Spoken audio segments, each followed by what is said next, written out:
지금 여론조사가 뭐 우리 방송하는 전날 그리고 그 당일날 여론조사가 나오는데 물론 여론조사를 읽는 나름이라는 게 저는 일단 뭐 지지율 1% 빠지고 2% 빠지고 이게 하락세 뭐 상승세 이렇게 표현하는데 그게 연속되거나 다른 여론조사랑 같이 비교했을 때 보통 그런 분석이 나오는 거잖아요. 일제히 모든 여론조사가 1% 떨어지면 하락세인 거고 그런 거죠. 그리고 몇 주 연속 떨어지면 하락세인 거고 이렇게 평가할 수 있는 거죠. 그렇죠. 어떤 뭐 쭉 상승을 하다가 멈췄다든가 뭐 아주 조금이라도 내렸다 하면은 뭔가 추세에 또 변화가 있는 거고 뭐 그런 거죠. 근데 지금 저희들이 다뤄볼 여론조사가요. 일단은 안희정에 대한 이야기를 먼저 한번 해볼게요. 방송하는 오늘 나온 한국갤럽에 24일 날 나온 한국갤럽의 여론조사에 보면은 문재인 32, 안희정 21, 황교안, 안철수, 이재명 8% 동률이고요. 유승민 2% 이렇게 나옵니다. 여당은 정말 심각하네요. 여기 보니까 황교안을 제외하고는 한 명도 없는 데다가 범여권인 유승민도 2%밖에 안 나오는. 황교안도 이미 지금 빠지는 추세 아닙니까? 그렇죠. 예. 네. 그래서 안희정의 상승세가 좀 꺾였다 이렇게 표현들을 하고 있는 거고요. 그 선의의 발언.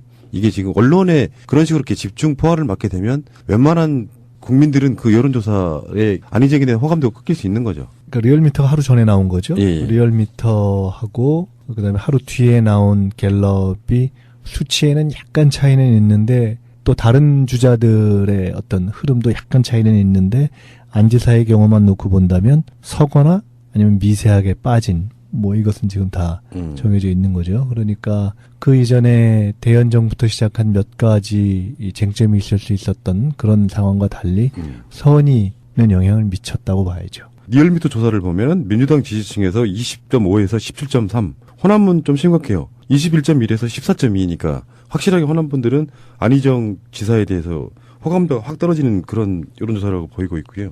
그러니까 리얼미터도 그렇고 갤럽도 그렇고 또 하나 리서치뷰도 그렇고 안 지사 지지율이 주춤 또는 하락한 선의의 발언이 확실히 영향을 미쳤다고 봐야 될까요? 저는 발언 때문에 그랬다고 보고 있지는 않아요. 왜냐하면 그 안 지사를 지지하는 층이 20대, 40대, 그다음에 충청, 그리고 바른당, 자유당, 국민의당, 무당층 이런 지대에서 지지를 보냈잖아요. 20대, 40대는 아니죠. 20대, 40대도 있고, 예, 50대도 있는데. 주층은 네. 50대, 60대. 근데 저는 봐야죠. 그러니까 강세를 보이는 네, 층은. 근데 발언이라기보다는 갤럽의 방식의 문제. 그건 지난주에 말씀하셨는데. 예, 그렇기 때문에 그게 이제 그 다른 여론조사랑 조금의 이제 차이가 있는 거죠. 갭이 좀 있는 거고요. 조금 떨어진 거는 뭐 제가 볼 때는 결집하고 있다. 문 후보로 결집하고 있기 때문에 안 지사에 대해서 관망하던 또는 지지를 보냈던 층이 탄핵이 가까워지면서 문으로 가는 거지. 제가 이 얘기하는 건 뭐냐면 어저께 이제 오늘 방송을 준비하기 위해서 충청도에서 50대 중반에 지금 안 지사를 선호하는 분하고 통화를 했는데 안 지사를 지지하는 분들은 이미지라는 거예요. 그리고 말 한두 개로 뭐 지지하고 빠지고 이런 층은 아니다. 외려 문을 보고 안을 선택하거나 문을 보고 안을 뭐 반대하거나 뭐 이런 흐름이 있기 때문에 그러니까 그런 거 아니냐라고 또 예측을 하더라고요. 그러니까 추측을 하는데 선한 의지. 그런 면이 있는데 오히려 저는 조금 달리 보는데 그냥 저도 뭐 일반 그 여론조사 피여론조사 대상의 한 사람으로서 본다면 그 선의 발언 문제가 됐던 날 쟁점이 등장했던 날 그 기사를 처음엔 기사로 접했을 때 그냥 딱 직감적인 것은 그 이전의 이슈와 달리 이 이슈는 조금 한번 여론에 영향을 미치겠구나 하는 느낌이 들었어요. 저는 발언 이후에 태도. 그러니까 뭐 어쨌든 그러니까 어쨌든 그것은 이제 더 이제 약간 더 그렇죠. 영향을 그리고 그 미친 다음 건데. 발언 있지 않습니까? 네, 어쨌건 이제 그런 거죠. 네. 이것은 한번 주춤할 수도 있겠구나 하는 느낌을 네. 일단 가졌고요. 맞습니다. 그다음에 오히려 앞으로 어떻게 될 것인가를 봐야 될 텐데 그 전체 지지율은 유지가 될 수도 있을 거라고 저는 봐요. 그건 왜 그러냐면 지금 안 지사의 이 상승세에서 그 강세를 주도했던 어떻게 보면 전통적인 민주당 지지 성향이 아니었던 부분은 판단이 다를 수 있기 때문에. 네. 근데 그것이 이제 더 구성 부분을 단단하게 하면서 경선에서의 통과 가능성도 높여줄 수 있는 전통 지지층의 정서에는 한번 덜컥 걸리는 거란 말이에요. 그래서 지금 이 지지층의 구성을 면밀하게 봤을 때 호남도 그렇고 40대도 그렇고 그 부분은 영향을 안 미쳤다고 보기는 어렵죠. 네. 이런 시각은 어떻게 보세요? 제가 두 분 아닌 다른 정치인들께 공통적으로 들었던 이야기인데 만약에 안희정이 민주당의 후보가 된다면 오히려 이게 이제 동전의 양면과 같은 건데 후보가 된다면 오히려 보수 쪽 설 자리가 아예 사라질 수도 있다. 긍정적으로 보는 측면이에요. 보수의 표를 거의 가져와 버리는. 그러니까 검증이 시작되죠. 안희정 후보가 그렇게 말씀하시는 분들이 다수여서 어떻게 어떤 논리냐면은 안희정 지사가 유력하게 사실상 이제 문재인의 위치를 싹 가져온다고 보면 그러면 안 되겠다 싶은 사람들이 오히려 새누리당을 찍기보다는 원래 새누리당 찍었던 사람들 지금의 자유당 지지자들이 안희정에까지 찍게 돼서 보수 후보 쪽에 나온 후보들이 괴멸될 수도 있다. 이런 식의 표현하시는 분들이 있더라고요. 아니죠. 보수 후보의 지분이 확대되죠. 저는 지금 바른당이나 자유당에서 일부 넘어온 표는 결국은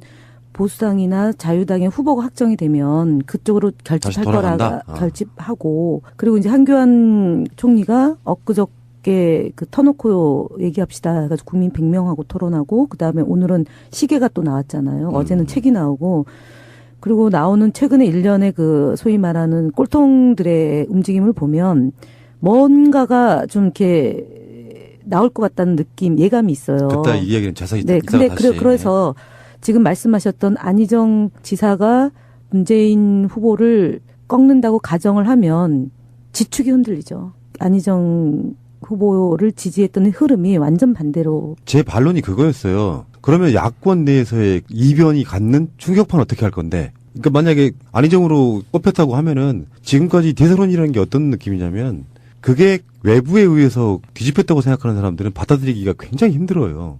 내부적으로 문재인한테 가려고 했던 표들이 다 갈 것이냐 하는 문제도 있단 말이에요. 그런 반론도 가능하다는 얘기. 조금 전 다른 각도에서 보는데 문 대표가 되건 안 지사가 되건 예를 들어 안 지사가 되면 보수표를 더 가져오는 것이 아니냐. 보수가 더 위축되는 거 아니냐. 저는 누가 되건 그럴 거라고 봅니다. 그러니까 지금 무슨 말이냐면 누가 돼도 승리한다라는 조사가 많이 나오잖아요. 그래서 그것은 아마 실제로 이 민주당 경선의 승리자가 거의 이길 것이고 지금 이제 탄핵 인용 등등의 상황과 결합되면 사실상 저는 보수가 유력한 후보, 그러니까 당선까지를 넘볼 수 있는 후보를 가지고 상당히 결집하는 국면은 오기가 좀 어려울 가능성이 높다고 봐요. 근데 그것은 탄핵으로 가서 진행되는 상황하고 의도적인 어떤 행위가 벌어졌을 때하고는 좀 차이가 발생할 수 있다. 아니, 그래서 네. 제가 드리고 싶은 말씀은 지금 현재의 이런 여론조사 구도는요. 그러니까 가령 우리가 어떤 사안을 놓고 볼 때 60%나 어떤 사안에 대해서 찬성하십니까 반대하십니까를 놓고 물어볼 때 60에서 70을 넘어가면 그다음부터는 사실은 이게 지표로서의 의미가 별로 없어진다고 얘기를 한단 말이에요. 지금 정당 지지도도 우리가 또 얘기하겠지만 예를 들어 민주당의 지지도가 뭐 경우에 따라 45, 경우에 따라 50을 넘는 이런 것도 엄격하게 얘기하면은 지금 정당 지지도 지표로서의 의미가 어느 정도는 사라진 측면이 있는 거예요. 그러니까 한쪽으로 확 몰려서 이건 정권 교체가 딱 대세가 돼버린 거예요. 그래서 제가 드리고 싶은 말씀은 지금 이제 푸른나무님이 문제 제기하시는 그것은 취지는 알겠으나 실제 지금 고민해야 될 것은 이것은 이 진보 또는 민주진영이 최초로 누구를 해야 이길 수 있지? 또는 누구를 해야 지금 당장 조사에서는 이기는 것이 아니더라도 이기는 것에 근접할 수 있지? 라는 것이 전통적인 저희의 선거 구도였어요.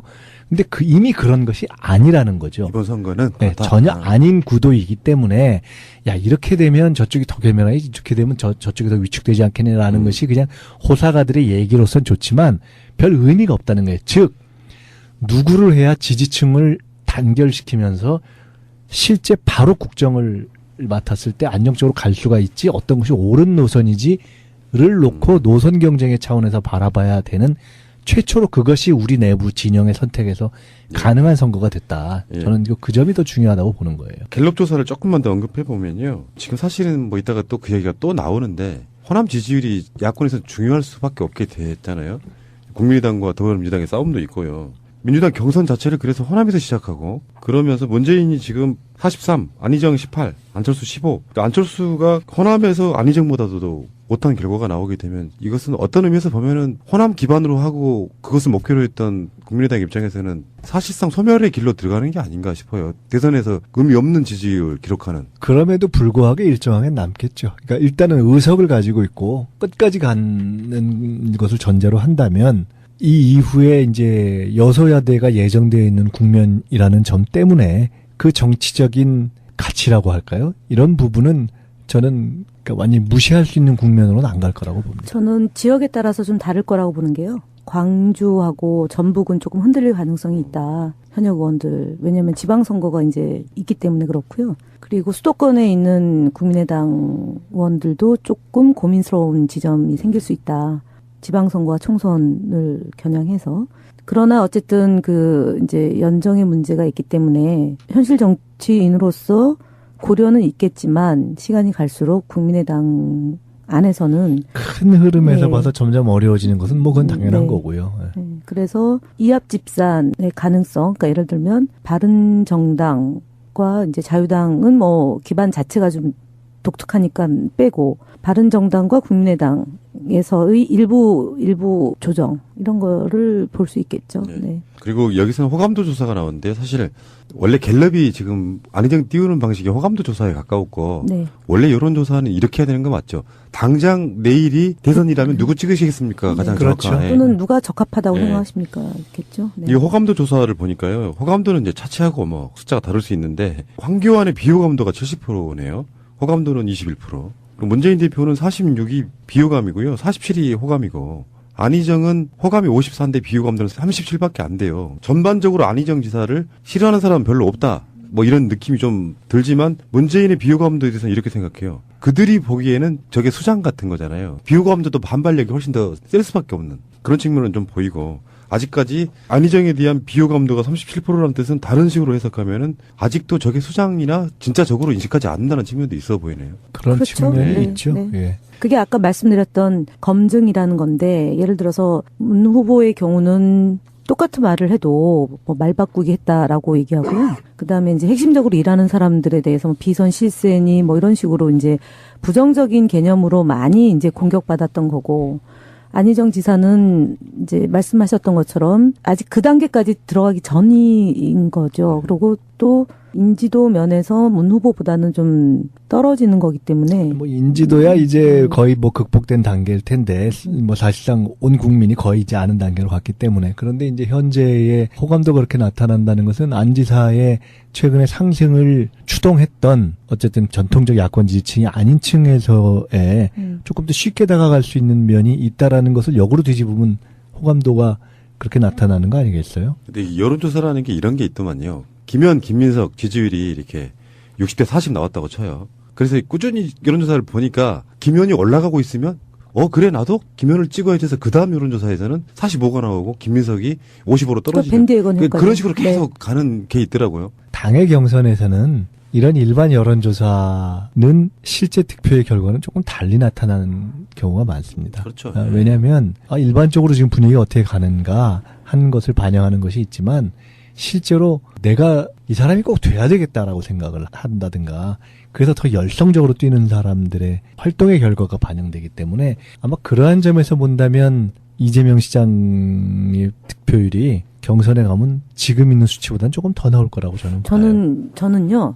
안희정 지사는 사실은 그냥 이제 이번에 대선 후보로 도전하는 거고 일반 국민들은 그렇게 인식하지만 역사적으로 놓고 보면 안희정 지사의 정당 활동이 꽤 기간이 길잖아요. 그다음에 큰 선거도 본인 선거도 치렀고 그다음에 노무현 대통령을 대통령으로 하게 되는 과정에서 쭉 살림도 맡고 조직도 했기 때문에 그 기반 전국 선거를 치르고 말고의 기반은 굉장한 차이가 있거든요. 김민석 의원님도 물론 몇 년 정치를 휴지기를 가졌지만 저분이 이게 가능한 거는 전국 선거를 몇 번 치른 분이에요. 그렇기 때문에 저력이 있는 거죠. 그래서 저는 이재명 시장은 성남시장 2번 말고는 본인의 이름으로 전국 선거를 하신 분이 아니에요. 그래서 저는 안희정 지사의 저력이 단순하게 비민주당 지지층에 있는 거는 맞지만 자기 기반도 그럼 있다. 당연하죠. 네. 그래서 그럼 당연하죠. 자, 여론조사 간단히 봤고요. 지금 민주당 경선이 대단하신 분들하고 제가 방송하네요. 그 당에 뭔가 직책을 맡고 계시는 분들 80만 명 경선을 불과 며칠 만에 모았고요. 이번 주말을 지나면서 100만 돌파할 것이다. 일단 축하드립니다. 감사합니다. 선거인단 들어오셨습니까? 네, 저는 네. 뭐 그런 거 하면은 제일 먼저 가서 네. 제가 박원순도 제가 뽑았잖아요. 네. 감사하긴 한데 네. 이거 회의하고 매일 보고받으면서 당에서는 보고하는 사무총장이 아주 괴로워해요. 왜요? 돈 때문에. 엄청 들어가겠구나. 돈이 이게 엄청 든다는 거예요, 생각보다. 그러니까 지금 보면 주말에 한 4, 5만 정도로부터 예상하고 평일에 뭐 10만 플러스 마이너스 이렇게 지금 쭉 추세로 가는 것 같아요. 그리고 이제 첫 주가 시작했을 때 주초보다는 조금 이제 뒤에 빠지고 이렇게 되는데 어쨌든 지금 보면은 내주 초에 100만을 돌파하고 지금 남아있는 날짜를 쭉 계산해 보니까 200만 원 넘긴다고 지금 보는 것 같은데 내주 초 이번 주말 끼면 100만 넘어가죠. 지금 80만이면. 토요일, 일요일은 상대적으로 이게 회사 나가색을 하는 게 적기 때문에 평일에보다 적게 나온다는. 그러니까 저는 이번 주까지 100만 그러니까 이제 된다. 주말을 거치면서 하여간 100만, 네. 100만이 넘어가는 거죠. 그런데 이 회선이라든가 또 이 전화 받는 콜센터, 이 인건비 이게 그렇죠. 어마어마한 것 어마어마할 같아요. 것 같아요. 그러니까 사실은 이게 당으로서는 이제 본선을 치를 수 있는 본선 비용이 줄어가는 거예요. 그렇다고 해서 후보들이 기탁금을 더 많이 낼 수 있는 것도 아니고 그냥 그런 고민이 있다 이런 겁니다. 그 전화 받아주시는 분들, 그분들 계속해서 늘려가고 있다면서요. 그것 때문에. 늘려가고 있죠. 선거인단은 아주 호황입니다. 근데 그게 즐거운 비명이죠, 사실은. 뭐 모집한다고 했을 때요. 무슨 공지 같은 거 띄웠는데 신청자가 한두 명 그쳤을 때 얼마나 몇 받은지 아세요? 차라리 돈이 들어간 한이 있더라도 미어 터져야지. 근데 제가 그 질문 하려고 이거 가져온 건 아니고요. 숫자가 어느 정도 됐을 때 누구에게 유리하다 불리하다 나름대로 분석해 보신 적 있어요? 제가 봤을 때는 민주당 경선이 전통적 지지자로만 보면 100만에서 150만 정도가 참여하는 경선이 어느 정도 맞다 그룹이라고 보면 그것을 넘어갔을 때 실제로 문재인에게 유리할 것이다. 안희정에게 유리할 것이다. 이재명에게 유리할 것이다. 여러 가지 분석이 있을 수 있는데요. 그것에 대한 이야기를 좀 해줘 보세요. 2012년도에 그 한명숙 당대표 될 때 그때 100만이 들어와서 67만 명이 참여를 했거든요. 그때 이제 당대표가 한명숙 대표가 됐는데 여론의 추이랑 크게 안 달라요. 그러니까 제가 드리고자 하는 취지는 이제 지금 초창기에 역선택에 대한 고민 또는 걱정을 많이 하셨잖아요. 그래서 제가 그 얘기 하시는 분한테 많이 들어오면 그건 미미합니다라고 얘기를 하죠. 곧 뭐냐면은 지금 이제 예를 들어서 저희 당을 기존에 지지하지 않았던 분들이 이제 조직적으로 들어올 가능성은 매우 적다. 왜냐하면 조직이 움직인다는 얘기는 돈이 움직인다는 거고, 돈이 움직인다는 거는 포착이 된다는 거거든요. 지역에서든 직능 조직에서든 아니면은 뭐 재향군인회든 이런 이제 어버이 연합회든 그냥 선거인단에 자기가 자발적으로 하는 경우는 제가 볼 때 미미할 거다. 그 수준은 아마 10,000에서 20,000 정도는 그렇고요. 지금 촛불 집회에 나오는 분들도 보면은 그 반대 집회에 나오는 분들이 이제 거창하게 뭐 숫자를 얘기하지만 실제로 뭐 10,000에서 20,000이고 그분들이 이제 비용 들어가는 것까지 감안한다고 치면 그래서 지금 100만까지 이제 지금 들어온 80만 명이고 이제 일요일까지 포함해서 들어올 숫자 그다음 다음 주 초에까지 포함하면은 거의 이 253개 지역 조직위원회에서 이제 각각 지지하는 후보들을 위한 그 선거인단 모집을 하는 거잖아요. 그러면은 253개 곱하기 100 하면은 얼추 숫자가 나오는 거고요. 그리고 이제 반대편에서 들어오는 숫자가 이제 곱하기 뭐 1,000 또는 10,000 이렇게 들어가야 되는데 그거는 저는 불가능하다고 보기 때문에 기존의 조직 싸움이다고 저는 생각하기 때문에 변화 없다고 봅니다. 뭐 짧게 얘기하면 당에서 그런 분석을 하고 있지는 않고요. 그렇겠죠, 당연히. 네, 그 캠프에서는 서로 야 이게 유리할까 저게 유리할까 계산을 해볼 수 있겠죠. 근데 통상적으로는 어느 정도 민주당에 이런 분들이 관심을 갖고 투표하겠구나라고 생각했던 층을 벗어나는 새로운 어떤 유권자층이 진입을 했을 경우에 지금 이제 새로 부상하는 예를 들어 안지사 같은 경우가 조금 더 유리하지 않겠느냐 이렇게 보는 관측이라면 이제 그런 거 아니겠어요?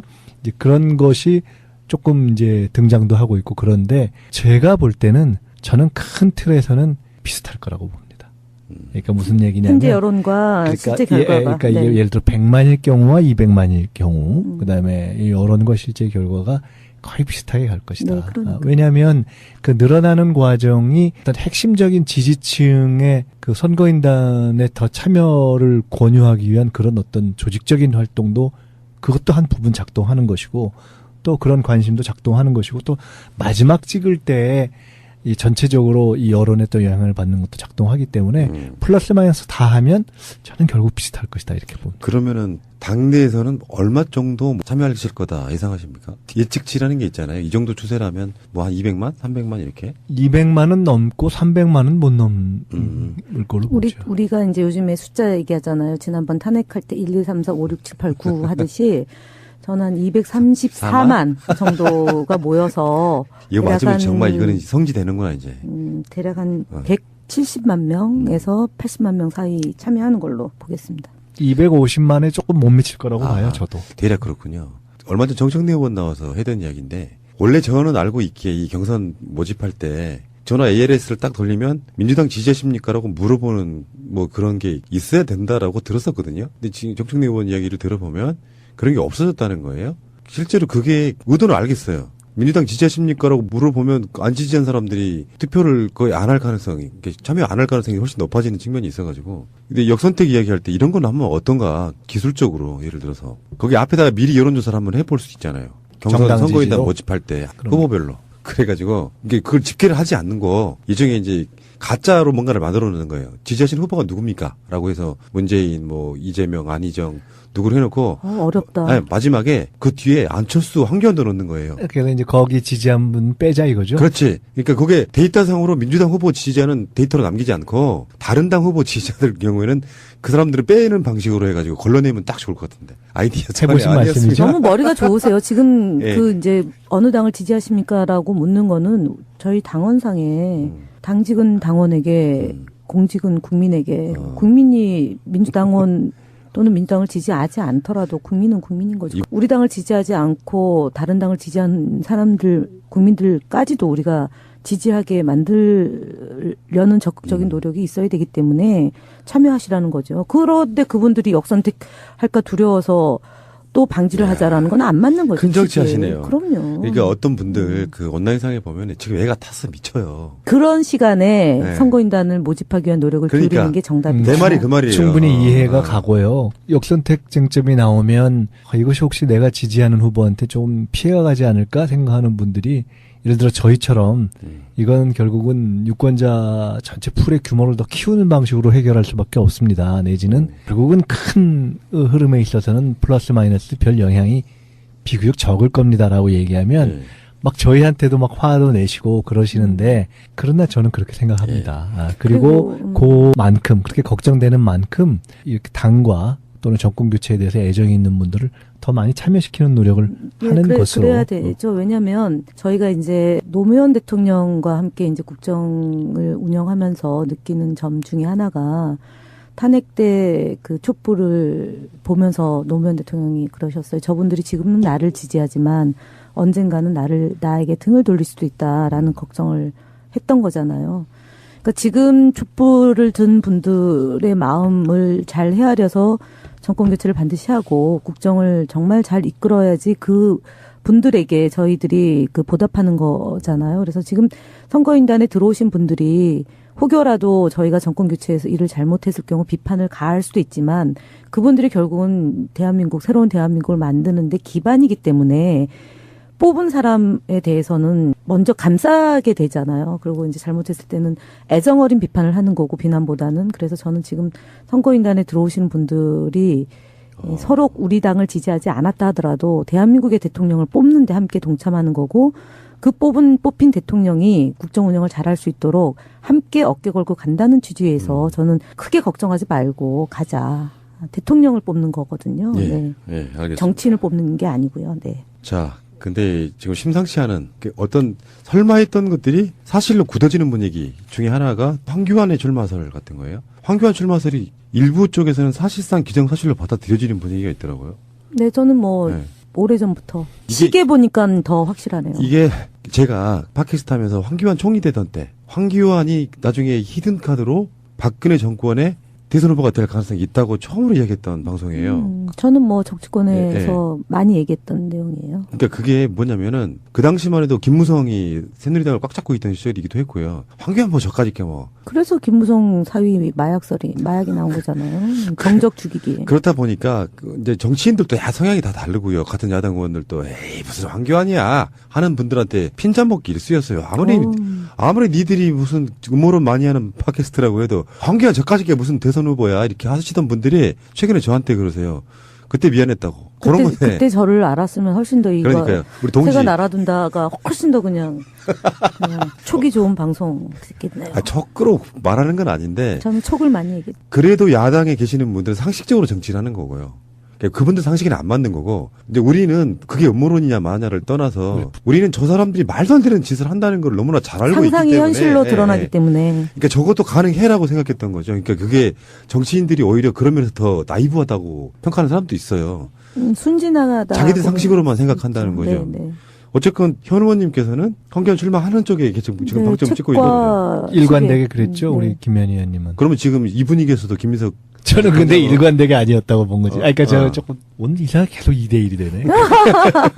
근데 저는 그러니까 우리 푸른나무님이 사람들이 전혀 황교안에 대해서 어떤 차기의 주자가 될 수 있다라는 것을 전혀 생각하지 않을 때 그런 걸 생각한 거 이건 탁월한 진짜 저 예지력이죠. 그때는 구도를 봤어요. 김무성이 그러니까, 친박근혜가 될 수가 없는. 탁월한 예지력인데 이제 저는 비교적 황교안이 조사를 하면 여론으로도 조금 올라가고 그리고 친박의 주자로 뜰 수도 있다라고 얘기할 때도 저는 사실은 계속 아니라고 그랬잖아요. 지금도 저는 사실은 아니라고 보고 있어요. 그게 뭐 분석 반, 그냥 감 반 뭐 이런 건데 실제로 저는 그 지지율 상승세가 계속 가지 않을 거라고 봤고 그리고 지금 뭐 아까 시계 얘기도 나왔습니다마는 시계도 하고 뭐 별짓을 다 하는데 결국 그 지지율로만 보면 추세가 또 꺾이고 있잖아요. 근데 물론 그것이 탄핵이 된 이후에 다시 재결집될 수 있다. 그럴 수 있죠. 그러나 그것이 저는 유의미한 결집세로 나타나기 어렵다고. 요 지점에서 약간 갈라지는 거예요. 그들은 대통령이 되고 싶어 한다가 아니라는 전제를 빼면 얼마든지 가능하다는 거. 사실 저는 예측한데요. 그것까지 포함해서. 저희가 일단 가반이 넘고요. 이번에 한교안이 한 25에서 26 되고요. 유승민이 10에서 한 13 정도 되고 안철수 그 비슷하게 4파전으로 갈 거라고 봅니다. 이제 우리 김 의원님 진짜 그분이 오셨어. 이제 작두 타시는 거예요. 작두 타는 거네. 진짜 그분 지금 눈빛도 달라졌네. 그분이 오셨어. 근데 황교안의 비호감도가 저는 굉장히 절망적이네요. 70% 비호감도면은 정말 싫어하는 거잖아요. 그 우리 단장님 늘상 말씀하시거든요. 여론조사에서 무언가가 60% 이상 점하면 나머지는 의미가 없다. 근데 이제 비호감이 그런데 그럼에도 대통령이 불구하고 탄핵이 되거나 하실 네. 때 보수가 결집되고 실제 하야. 황교안이 나와서 한국당 후보로 된 가능성이 높지요. 되면 그래도 보수 후보 중에서는 제일 많이 나오겠죠. 지금 뭐 20%대를 넘기는 후보가 될 텐데 저는 그렇게 보는 거예요. 그게 별 의미 없다. 별 의미 없고 그렇게 해서 그 황교안이 그 이후 상황을 돌파해 나가기도 어렵고 그 야당을 끌고 나가기도 어렵고 그 다음 후보로 가기도 어렵고 결국은 그 등등등등을 종합해서 저는 선택하기 어려울 것이다라고 보는 편이에요. 차출론이죠. 뭐 제가 보는 거는 한교안은 지금 현재 괴멸로 가는 이 보수 진영에 그나마 대형교회 얘기했던 대형교회나 아니면 검찰이나 이제 방어 기제를 만들 수 있는 유일한 사람이 한교안이기 때문에 차출된다. 그리고 이 사람은 기본적으로 그 이제 총리 권한대행까지 가는 과정에서 개인의 개인기가 아니고요. 그 세력의 기반으로 그 자리에 올랐기 때문에 지금처럼 있다가는 뭐 후보도 못 내는 지경 되잖아요. 의미 있는 후보. 그러니까 15%를 넘는 후보가 없기 때문에 유일하게 한교안 정도 가지고 갈 수 있는데 지금 홍준표로 되겠습니까? 뭐 김문수로 되겠습니까? 이인재로 되겠습니까? 안 되잖아요. 다만 한교안은 목소리와 그다음에 얼굴로 이제 승부를 걸 수 있는 그런 예. 부분을 연구를 굉장히 많이 하셨어요. 우리 김현 의원님이 목소리, 얼굴, 넥타이 이런 거 생각보다 굉장히 까다롭고. 황교안 관한 책 나왔어요? 네, 어저께. 저자가 누굽니까? 저자가 근데 책 제목은 제가 모르는데 어저께 돌고 있는 거로는요 나오더라고요. 아, 우리 김현 의원님이 지었다는 거 아니죠? 난 아니에요. 아까 그걸 톡에 보내줘가지고. 아니에요. 이게 지금 들어가면을 유석춘이 쓴 거고요. 긴급 진단, 인간 탐험 뭐 이래가지고. 근데 왜 책을 쓴 사람이 없죠? 출판사에서 그냥 냈나? 목적은 있었겠네요. 예. 그 황교안 문제 마무리하면서 제가 예. 한두 가지만 간단하게 좀 말씀드리면 사실은 이게 황교안의 본인의 주관적 선택이라는 점에서 놓고 보면 그건 지 마음이니까 사실 우리가 토론하는 게 별 의미가 없어요. 지금 우리 김현 의원님 말씀도 이제 차출론이라는 측면에서 더 말씀을 하신 거잖아요.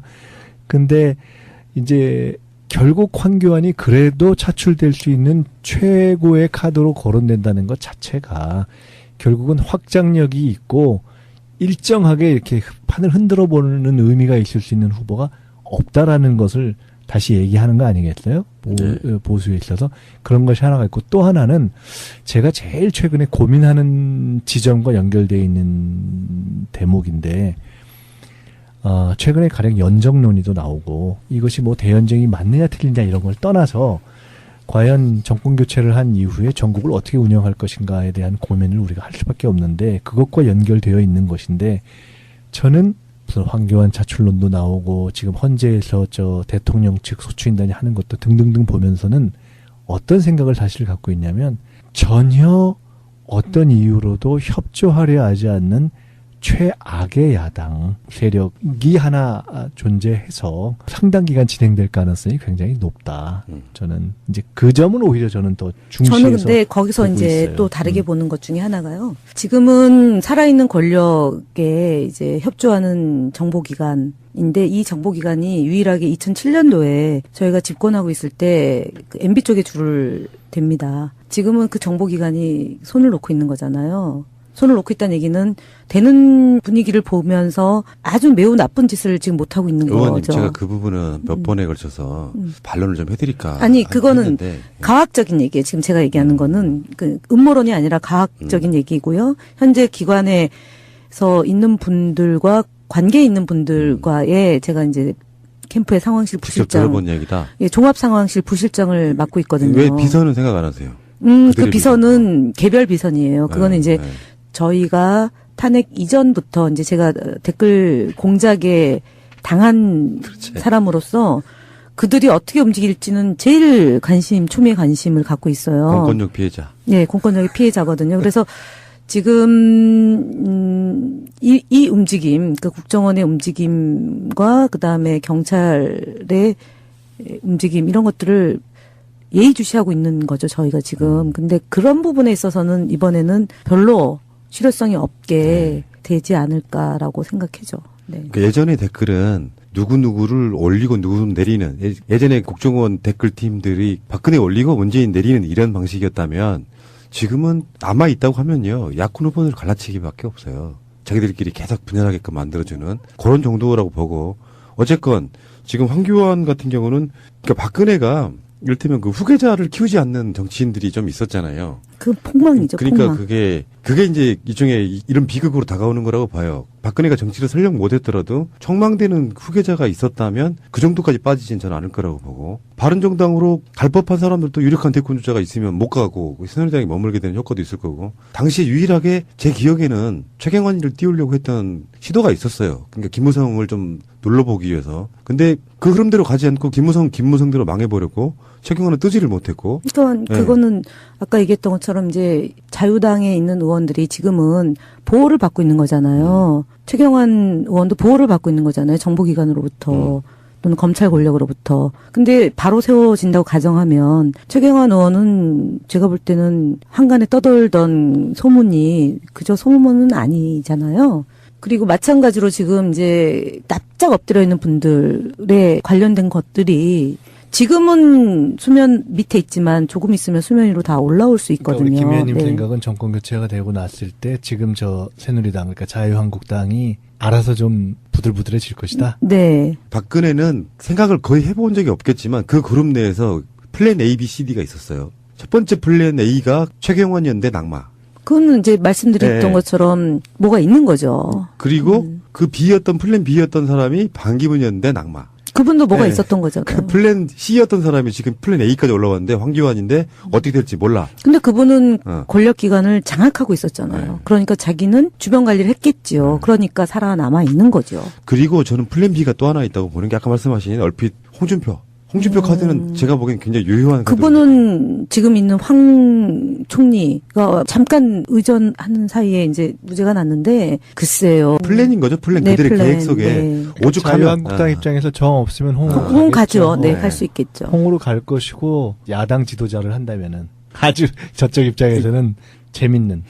한 분은 단마진이고 한 분은 글쎄요. 그러니까 홍준표는 궤변론자에 좀 가까워서 지금 새누리당의 친박 부류를 양박이라고 부를 정도로 양아치 친박 그 그래서 구설 때문에요. 네. 어쨌든 불가능할 그래서 겁니다. 저는 네. 그 다음 지방선 저 사람들의 성향이라든가 최근에 보이는 행태라든가 또 연이어 있는 지방선거 이런 걸 놓고 볼 때 알아서 부들부들해지기보다는 굉장히 약간 정신적으로 이해하기 어려운 그렇죠. 정도 아니, 수준의 그러니까요. 행태를 네. 보일 네. 그럴 야당으로 존재할 가능성이 높다. 이렇게 근데 저는 또 힘에 강한 자한테 약하고 약한 자한테 강한 게 또 그들의 정서잖아요. 그러니까 실은 저희가 이제 1997년 집권했을 때는 IMF 때문에 경황이 없었던 거고 2003년도, 2004년도는 탄핵 때문에 소위 이제 1년을 거의 까먹으면서 이제 나머지 임기까지 과정에서 대통령이 정말 바로 선 대한민국도 있지만 대통령이라는 직이 얼마나 고통스러운가에 많이 좀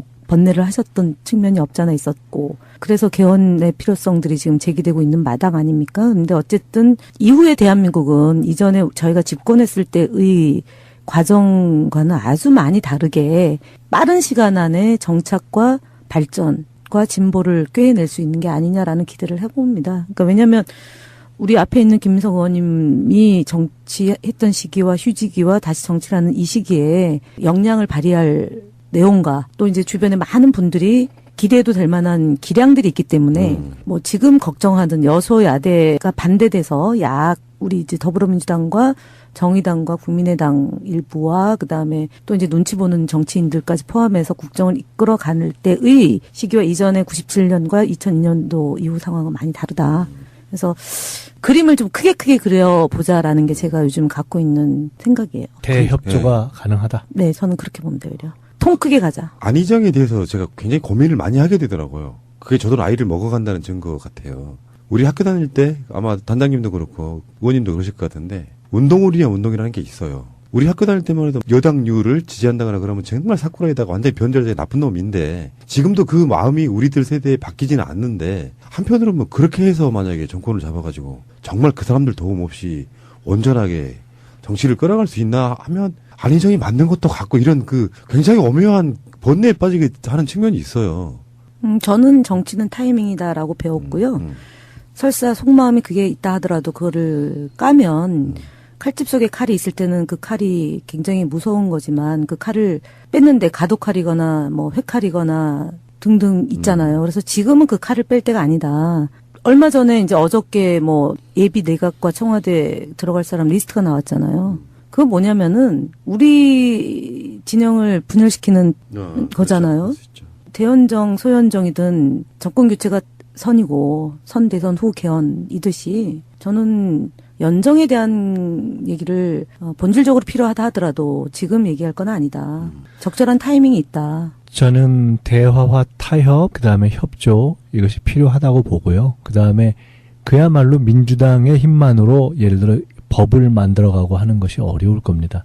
그런데 제가 아까 상당히 극한 투쟁을 할 수 있는 그리고 굉장히 협조를 안 할 수 있는 그런 야당이 존재할 것이다 라고 얘기한 것은 저는 그것을 염두에 두고 가는 것이 오히려 현실적이라고 저는 보기 때문에 그런 거예요. 그래서 그런 것을 염두에 두고 가지 않았을 때 마음은 우리가 뭐 대협조라든가 포용 이런 걸 할 수 있지만 오히려 그것이 비현실적일 수도 있다. 그래서 그러면 어느 선에서 협조의 선을 잡고 그렇다고 해서 원래 우리가 해야 하는 어떤 원칙적인 어떤 어젠다의 문제를 너무 쉽게 낮추지 않고 그래서 저는 그야말로 이게 소위 국제적으로는 스트롱맨의 시대고 그다음에 내부적으로는 생각보다 당분간 조금 어려울 수 있다는 거를 마음에 먹고 강하게 돌파할 때만 오히려 그런 여러 가지 협조가 나올 그러니까 수 있다라고 저는 생각하기 그래서, 때문에 사실은 제가 그 얘기하는 말씀을 게 드린 거예요. 그러니까 강한 자에게 강하고 약한 자에게 약하게 해야죠. 국정 운영을 한다고 치면.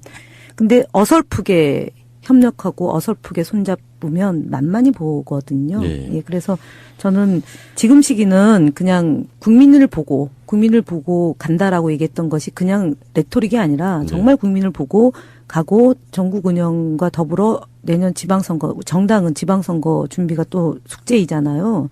저는 지방 권력을 특히 아까 말씀하셨던 극단주의자들이 있는 그 지역에서 정말 좋은 후보를 내서 거기를 치고 들어가자. 그러면은 이후에 총선까지 과정에서 그들을 견제할 수 있는 게 국가 권력 기관이 아니고 괴멸까지 가시죠. 예, 견제가 지방선거에서 어떻게 우리가 가느냐에 따라서 다음 총선에서 그분들이 지금처럼 막 태극기 어쩌고 이러면서 집회하는 그런 게 불가능하게 되는 그런 세상을 꿈꿔보는 거죠. 그러니까 이제 협조와 통합, 그걸 통한 어떤 안정적인 국정 운영이 필요한데요. 그 과정이 그런 것을 이야기하는 방식으로만 되지는 않을 것이다.